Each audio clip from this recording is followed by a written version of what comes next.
Une maintenance correcte du système de refroidissement est essentielle pour une performance maximale du moteur. Il est important de suivre des procédures d'installation correctes.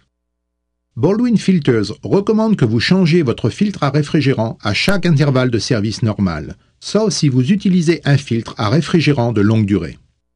Avant de remplacer le filtre à réfrigérant, testez le liquide de refroidissement avec un kit d'essai CTK 5029 Fleetstrip Baldwin pour vous assurer que la concentration de SCA est correcte.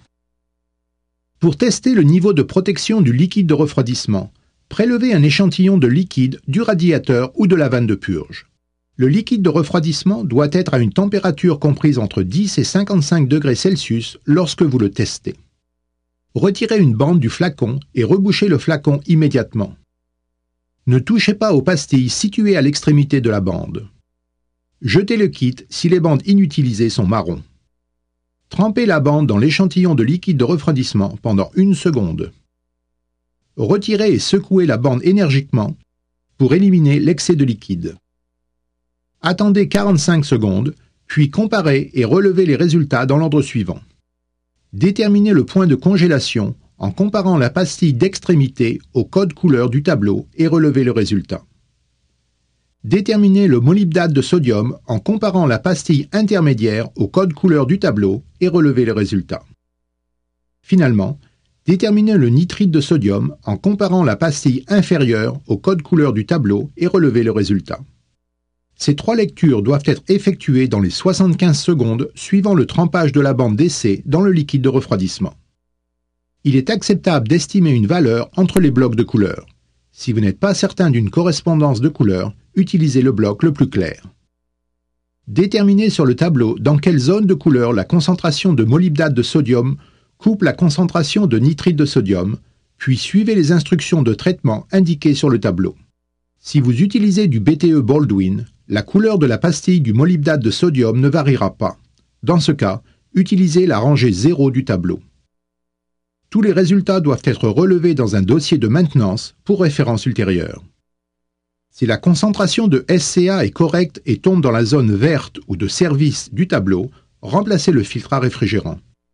Assurez-vous que la quantité correcte de SCA est ajoutée.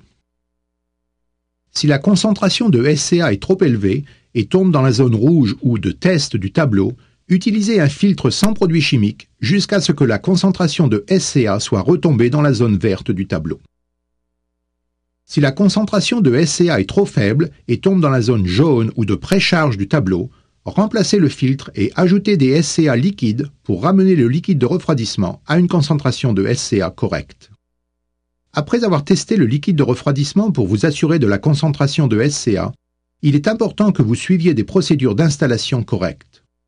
Des pictogrammes sont imprimés sur les filtres vissables pour indiquer les procédures d'installation correctes.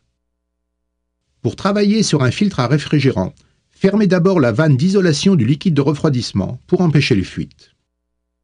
Ensuite, dévissez et retirez le filtre usagé en vous assurant de bien retirer le vieux joint. Il peut être nécessaire d'utiliser une clé à filtre. Essuyez l'embase du filtre avec un chiffon propre pour retirer les contaminants éventuels. Retirez l'emballage de protection du nouveau filtre. Assurez-vous que le joint est correctement positionné et inspectez le filtre pour vous assurer qu'il n'est pas cabossé. Les filtres cabossés avant ou pendant l'installation ne doivent pas être utilisés. Appliquez une mince couche d'huile moteur propre sur le joint du filtre. N'utilisez pas de graisse. Alignez soigneusement les filets du filtre sur les filets de l'embase pour éviter de fausser les filetages. Vissez le nouveau filtre jusqu'à ce que le joint vienne en contact avec l'embase. Suivez les instructions du fabricant du filtre pour le serrage final. Le pictogramme figurant sur le filtre indique combien de tours supplémentaires sont nécessaires pour bloquer le filtre une fois que le joint est entré en contact avec l'embase.